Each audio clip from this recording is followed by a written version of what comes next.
Sanamkela Avalanche of Grace kamalam uthenjiwe molweni. Sizawufunda uYeremiya wamashumi amabini anesithathu namhlanje. Sizawuva uba undikhoyo uthini nakwenkokheli.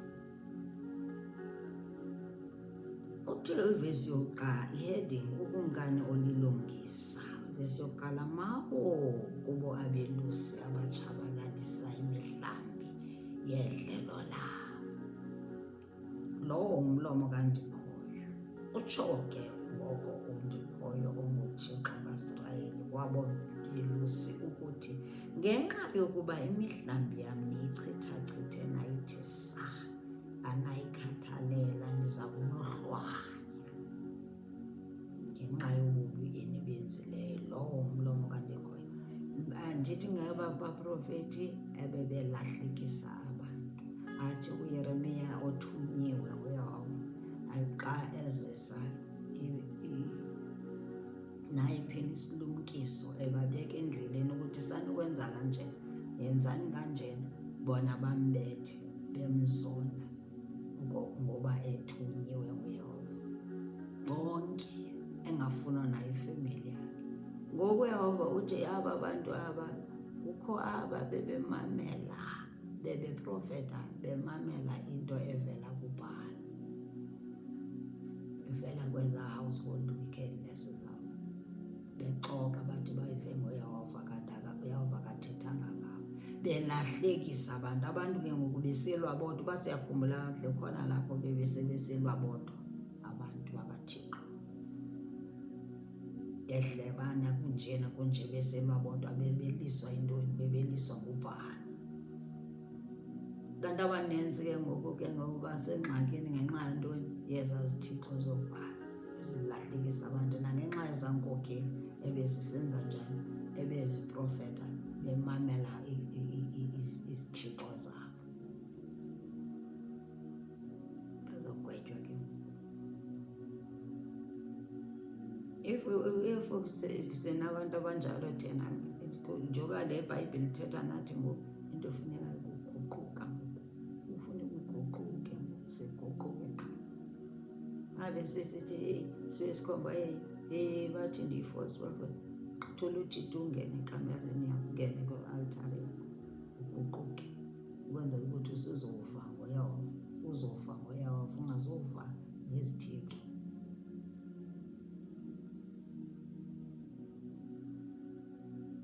Verse 3 uthi amasalela omhlambi wam ndiyakuwaqokelela emazweni onke ndiwachitha-chithele, ndiwakhwisele edlelweni lawo aqhame ande. UnguThixo lothando, he is a promise-keeping God. Awana ngoku usatsho uthi kwi-remnant yam ezawubuya pha, athi ndizabaqokelela aba bantwana bam zenantliziyo ezithanda uThixo.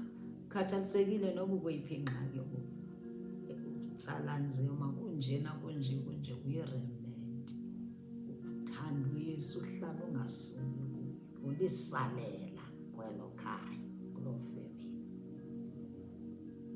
Ukukhethile, ii-remnants uzikhetha by grace, uzikhetha ngokwakhe.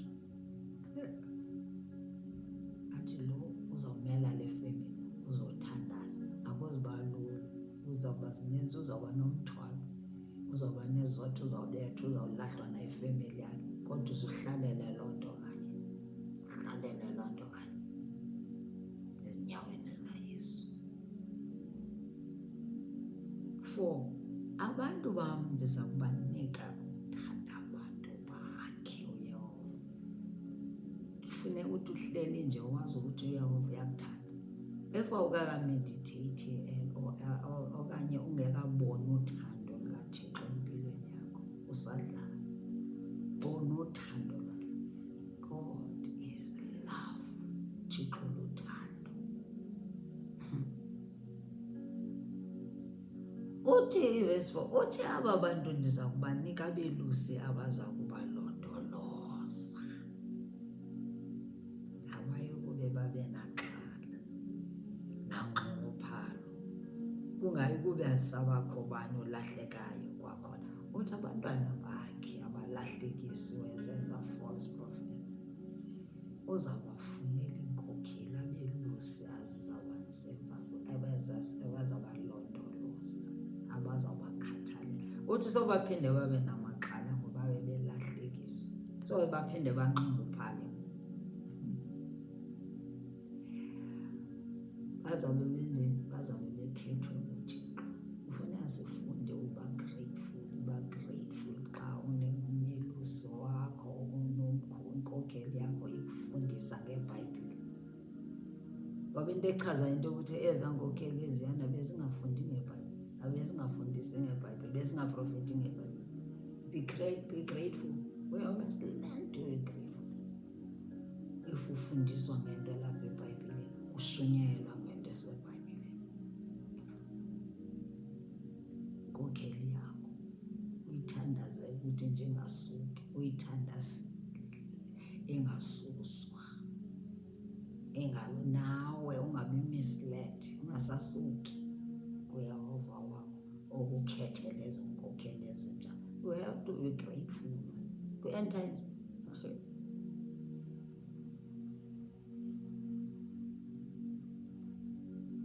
verse 5 uthi yeza imihla lo ngumlomo kaNikhoya yokuba uDavide ndimvelisele kunombo wakhe ihlumelo elililungisa ukumkani oyakubaphatha ngobulumko uYesu Kristu yayaprofeta ngoYesu Kristu enze okulungileyo nobulungisa kulo mhlaba ngenxa yemihla yakhe. Verse 6 baya kuhlala bengabasindileyo. Thetha ngoYesu ozawusindisa. Masamkeleni uYesu, masamkeleni uYesu, ancedeni uyamkela uYesu. Uthwele umthwalo, bulahlekisa ubuxokiselwa, suke ubunxunguphela, uhleli nje unxunguphela, awuzazi nokuthi uyaphi nokuyaphi na. Ziza kuYesu, thunyelelwe kuthina, sithunyelelwe uYesu Kristu. UnoYesu.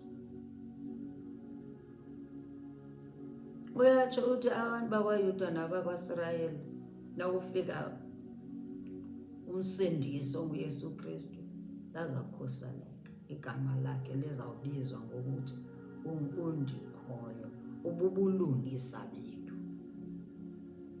uYesu Kristu lo ububulungisa bethu nabo. We are righteous because of his righteousness. Singamalungisa ngenxa kaYesu Kristu lilungisa. Ngoko ke ngulowo, verse 7, ulowo umlomo kaNdikhoya. Niyabona uza imihla apho abantu bangayi kubuya bathi xa befunga ekho nje uNdikhoyo owakhulula amaSirayeli eyiphutha. Ngaloo mihla baya kuthi ekho nje uNdikhoyo owakhulula inzala kaIsrayeli kwilizwe langasentla nakuwo onke amazwe awabachitha kuwo ukuze ahlale kwelabo wabo ilizwe. Uthi lo Yehova ke ngoku abazuthi ngulo wabakhulule iphutha kuphela, waphinda wabakhulula kula mazwe wabachitha ngokwezambambile. Uzawubakhulula, usezawubaqokelela. Haleluya. Noba ukweyiphi inkinga, noba ukweyiphi ingxaki, uzawubuyisela Yehova. Into efuneka yokuthi ungasuki ke ngoku, asihlale kuye ngoku, singasasuki ngoku. Abashumayeli ethi ngithetha ngabashumayeli abakhohlisayo, sathetha ngabakhohlisi babashumayeli kakhona. Usuka kwiverse 9 uya kutsho kwiverse 32 uthethwa nge-false prophets.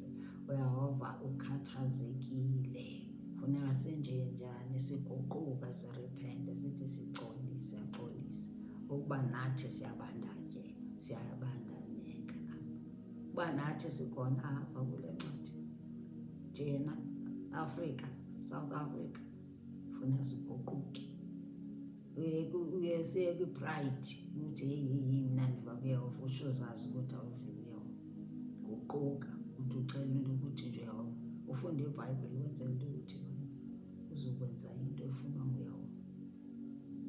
Uthi nalo udaba malunga nabashumayeli, uthi inhliziyo yami ikhathazekile, amathambo wam anengevane ngenxa kandikhoyo, namazwi akhe angcwele. Ndifana nomntu onxileleyo oyotywe butywala. Verse 10, lizele ngabantu abakrakrazayo ilizwe, libharhile ilizwe ngenxa yesiqalekiso sikandikhoyo. Isiqalekiso xa singamkhonzi sisukile kuye uzasiqalekisa. Exactly. Andithi uthi sikhethe phakathi kweziqalekiso namathamsanqa. Uba sikhetha yena then uzasithamsanqalisa. Uba sisukile kuye uzasiqalekisa. Wathi masikhethe uphila ke. Uphila ke kuhamba namathamsanqa. Ukufa ke ngoku kuhamba neziqalekiso. Masikhetheni uYehova, masibuyeleni kuye. Ncedeni wethu.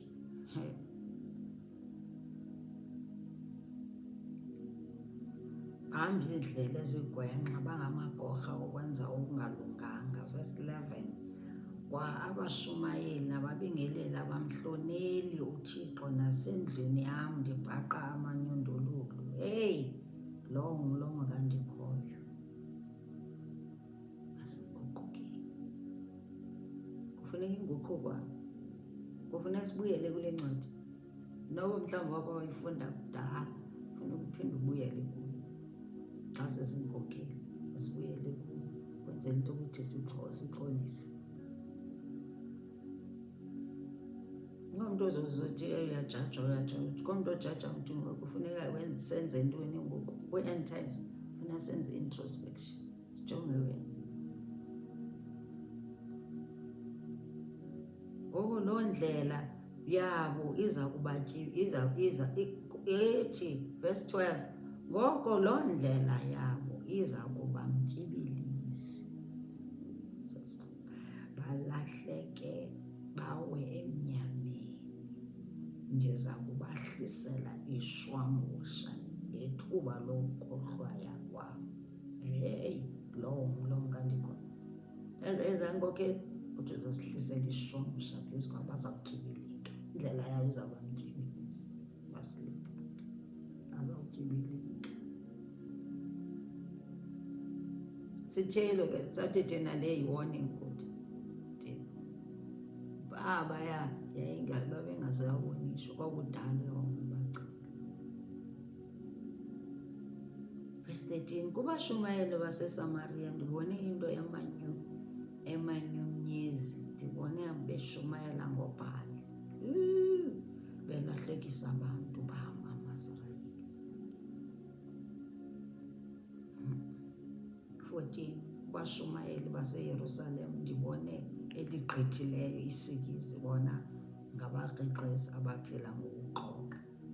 Bakhuthaza abantu ekwenzeni ububi, kungabikho namnye uguqukayo kwinkohlakalo yabo. Uyabona uThixo efuna ukuthi siguquke kwinkohlakalo zethu. Thandakalileyo nto. Xa bebonke kum bafana nabantu baseSodom. Uthi bafana neSodom, abemi balapho bafana nabaseGomora. Uthi iSodom neGomora.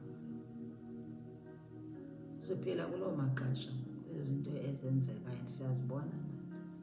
Ezenzekayo ngoku sikwiSodom neGomora. Sisesonweni, makuguqukwe, masiguqukeni. Sibuyele kuYehova, he is the light. Ukukhanya kwelizwe. Usikhanyisela.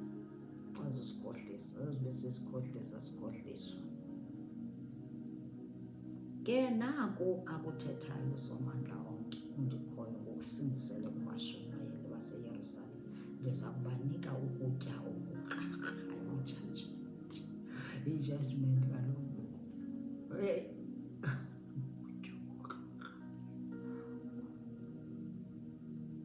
Ndibaseze amanzi anetyhefu. Kuba abashumayeli baseYerusalem basasaze ukudela uThixo kulo lonke ilizwe. Verse 16, utsho undikhoyo uSomandla onke ukuthi ze ningayiphulaphuli into ethethwa kuni ngaba bashumayeli. banithembisa ilizwe, abathembisa into engekho, banixelela ngemibono yentliziyo zabo, benganazisi okuphuma emlonyeni kanti khona.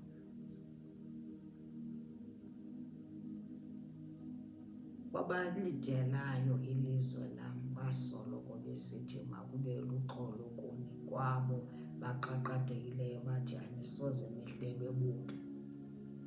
Yabo bathi akho nto embeza kwele, bengafuni abantu ukuthi mabaguquke, ngoba xa sithi akukho nto embi eyenzekayo, qhubekani nenze isono, qhubekani nikhonza uBhali, bebalahlekisa kakade. Asingalahlekiswa kwi-end times, asibuyeleni kuyehova. Enough is enough yolahlekiswa. 18 kubani na kubo olilungu leqhukula likaNdikhoyo? Ukhona nomntu olilungu likaNdikhoyo? Ukhona na? Ingubani oluvayo lokuqondayo udaba lwakhe? Ngaba ukho owakha waluphulaphula na, waluthathela ingqalelo ilizwi likaYehova? 19 niyabona kuphuma kuNdikhoyo uluphu, litsho isaqhwithi esoyikekayo esivuthuzayo phezu kweentloko zabangendawo. Lo msindo kaNdikhoyo awuyikujika ade abe uwufezekisile oko akucebileyo entliziyweni yakhe. Kwimihla ezayo niya kuyiqonda kakuhle le ndawo. Akakho kaloku sambone iphutha, eyukuthi sambona kakuhle, sambone iphutha, nangoku sesezambona, ngoba wabacenga. Ngoku ingqumbo yakhe akho mntu futhi onomelayo. Loo nto ndisembeni osizi labantu abalwa nabantwana bakaThixo. Ungalwi nabantwana bakaThixo kwi-end times, ngoba xa ulwa nabantwana bakaThixo ulwa noThixo. Uzenzele nje favor, uthule uThixo, ubaleke, wenzeni? Ukhonze uThixo wabo, ukhonze uThixo wabantwana bakaThixo, angalwi nabo, ahlekise ngabo, zifake ingxaki. Verse 21 uqonda kakuhle, uthi abathunywanga ndim aba bashumayeli, kodwa noko basuke bagidima. Zange ndithethe nabo, kodwa bona basuke bashumayela.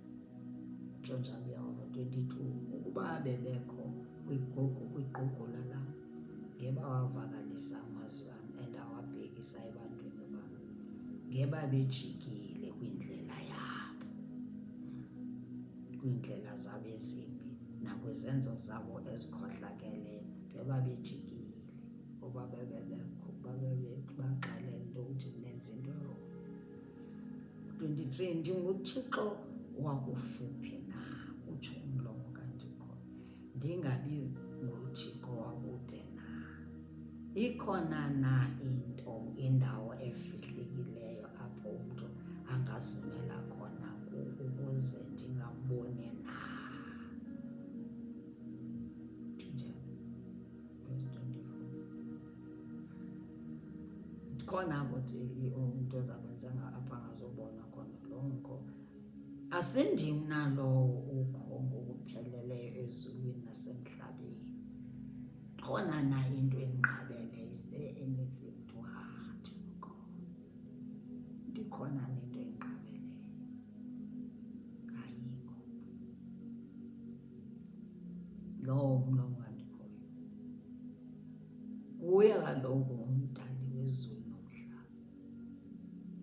So xa sisuka kuye sube sithembe bani. Verse 25 ndiyivile into ethethwa ngabo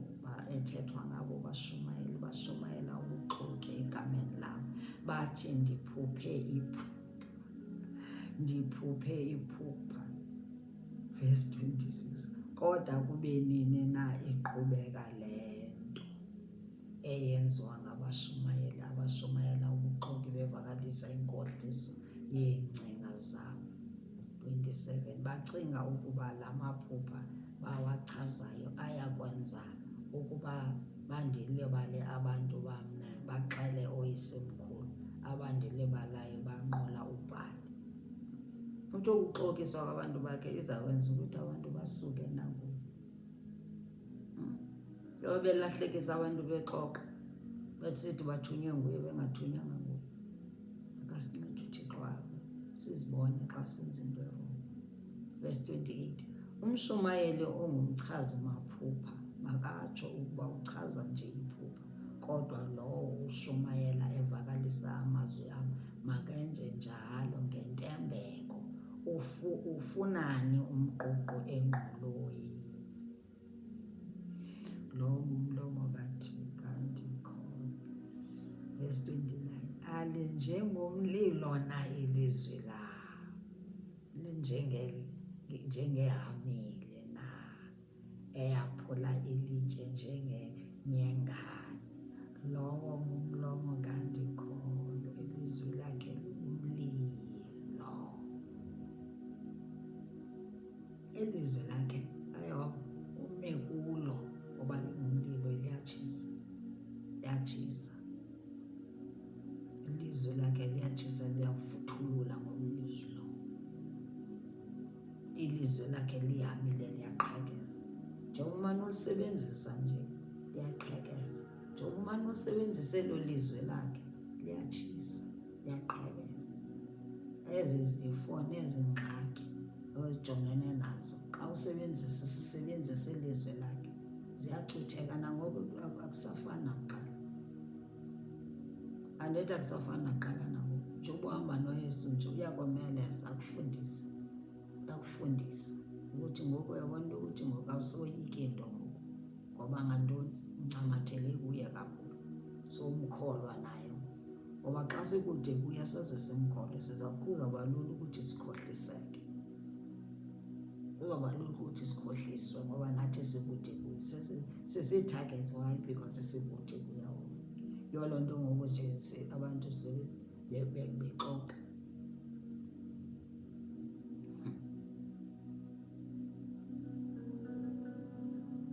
Siyakhuthazwa ukuthi masihlale kwilizwi likaYehova. Ilizwi likaYehova lingumlilo, lihamile. Ilizwi likaYehova sime kulo. Masikhuthazekeni silala. Verse 30, kuwo lo ke umlomo kaThixo ndibachasile abo bashumayela ababe omnye komnye amazwi angathi ngawam. Ndibachasile 31 nakwabo bashumayela ngabo ubuciko suka bathi utsho ndikhona. Ngulowo abanye bazenzi bathi utsho uYehova, kanti bazathi xa besuka apho kanti bangamagqwirha.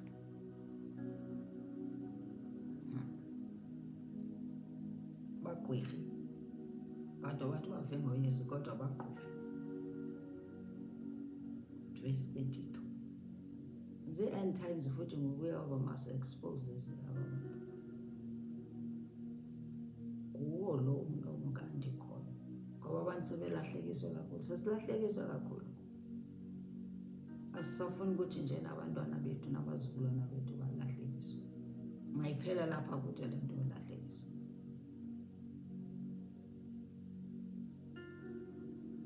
Nguwo lo umlomo kaNdikhona. Niyabona? Ndibachasele abo bashumayela ubuxoki bamaphupha abo bayawachaza baze balahlekise abantu bam ngokuzikwagwisa kwabo abathunywanga ndim, yaye bengagunyaziswanga ndim, futhi akukho nto konke babanceda ngayo. Akukho nto babanceda ngayo abantu bam. uyehova concerned ngabantu bakhe, concerned ngawe. Ungathi xa ukude noyehova ucabanga ukuthi uyathanda kwezi zinto zokukhohlisa. Akathandi kwasibona sikhohlisa sisuka kuye sibuyele yipho. Akathandi. Sincedile sibuyele kuyehova. Nalapho usasikhohlisile uba sagujika sabuyele eyipota ngokuninzi sasikhohlisiwe, makube lula ke futhi nje anyone akho mntu ozakuthi heyi ndiyabuza uyabuza ukuthi nje ubani na sibuyelena insindiso ifuna wena, ayifuni omnye umntu. Ungabuzi omnye umntu into oxalela, uvele ubuyele kuYesu. Akho nto uthi nje futhi akukho nto konke abanceda ngayo aba bantu apho kanye apho ubuyele khona, ubuyele emva khona, akho ayibazukunceda nganto. Ndala seyithetha le kodwa awazukwenzela nto, awazukunceda.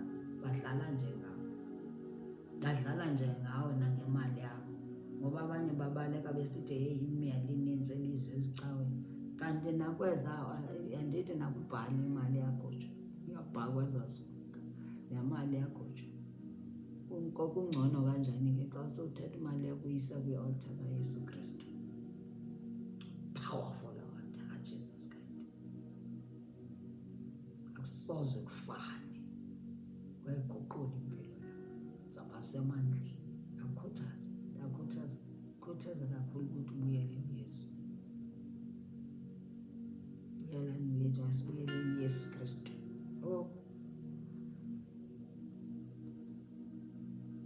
Uthi akho nto abanceda ngayo. Uvesi 33 ke kukho le nto yokuthi ngoku bathinjeni uYehova ungumthwalo, kanti akangomthwalo. Ahambise loo nto leyo ukuthi uYehova uyibhede, nakangomthwalo, akangomthwalo mntu. Kufuneka uhlale uhleli uyazi loo nto leyo ukuthi sithi awangumthwalo kuye. Sithi kufuneka sazi into ukuthi thina sithatha imithwalo yethu, all our burdens. Ngale ndlela iBhayibhile etsho ngayo, wathi come to me with all your heavy burdens, I will give you rest. Yizani kum nina nonke abasindwa yimithwalo, ndizaninika uphumla. Akusiwo uYehova, akusingoYesu oyibhede, sithi ekufuneka sithathe zonke ii-burdens zethu siwe. In the name of Jesus. Le nto yokuba sibe silahlekiswa kanjena, ayayi. Xa aba bantu bekubuza nokuba ungumshumayeli, nokuba ungumbingeleli, besithi udaba olundilisekileyo lukandikhoyo luthini na, uthi kuye ke uze uthi ungumthwalo wena, ungumthwalo wena kundikho, ungumthwalo wena kundikho, utsho njalo, ibe uza kukuthula. Yabo, chaza le nto ithetha ukuthi wena funeka wazi ukuthi wena ungumthwalo wena, ube uza kukuthula lo mthwalo wena xa ubona into ukuthi uya kuyo. Lowo ngumlomo kandikhoyo. Xa kukho umntu nokuba ungumshumayeli, nokuba ngumbingeleli othi xa ethetha nalo udaba lukandikhoyo, lo mntu uyakulohlwaya kunye nentsapho yakhe. 35. Nisoloko nibuza kubahlobo nakwizizalwane nisithi impendulo kandikhoyo ithini? Mocking. Zii-mocking ezo, akayifuni mocking. Kukhona ke baninzi abantu abathanda ukudlala ngoYehova, mocking God. You don't mock God. Uthini impendulo? Uthini undikhoyo? Uthini uThixo? Kuhlekiswa ngento zikaThixo, kuhlekiswa ngoYesu. Yesu disi, hey uYesu uphi? Zithi xa sixa kwezepolitics, hey uphi uYesu azosinceda kwepolitics, siyamoka. Uyayibona loo nto, sisifake engxakini, funeka siguquke.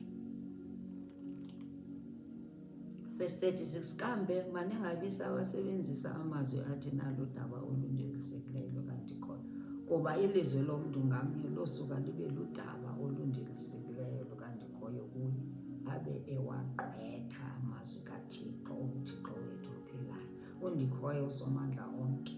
Nibuza kubashumayeli nisithi ithini impendulo kandikhoyo? Uthini undikhoyo? Ukuba nithi nalo udaba olundilisekileyo lukandikhoyo, ndibe mna bendithe zenengabi sawathetha amazwi athi nalo daba lukandikhoyo. Ngako oko niyabona ndiza kunithatha ndiniphose kude le kunye neso sixeko senu ndasinika okhokho benu, yonihlisela ihlazo elingenasiphelo nokuphoxeka.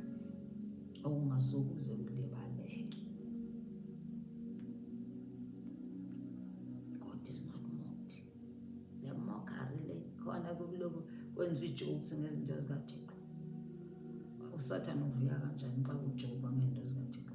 Ngoba uyasibona ukuthi eke abantu izawudlala ngabo kakhulu, zawucacaza, zawuzichithachitha impilo zabo ngoba bakholelwa nakulo Thixo wabo, bamokha lo Thixo wabo. Kanti uSathane uyamazi uThixo, umazi kakuhle ukuthi nje ayikho into yakhe, akayonto as compared to our God. God is the greatest of them all. So wena ke xa uhleli umamela ukuthi uma behleka okanye uma besela into zabo ezikrakrayo, mocking God, kuhlekwe. God does not like that. Asirepenting.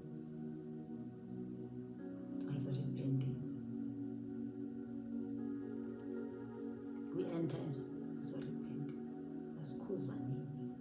Abakukhona imokari uyahlekiswa nguye, ungabi part of it. Ungabi yolo nto yokuhlekiswa. Ungavumeli loo nto leyo kuhlekiswa ngayo. Delelise Yehova ngomtyhuli as if ikhona into engcona nayo, as if unamandla udlule yawo. Akanamandla.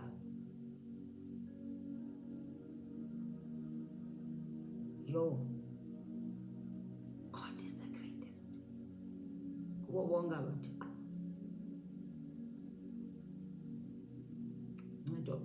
Uncedo wamkela uYesu, sifuna sinamkele uYesu. South Africa sifuna namkele uYesu, ngabe nesilahlekisa, abenilahlekisa la silahleka, silahlekisana. Sibuyeleni kuYehova, sibuyeleni.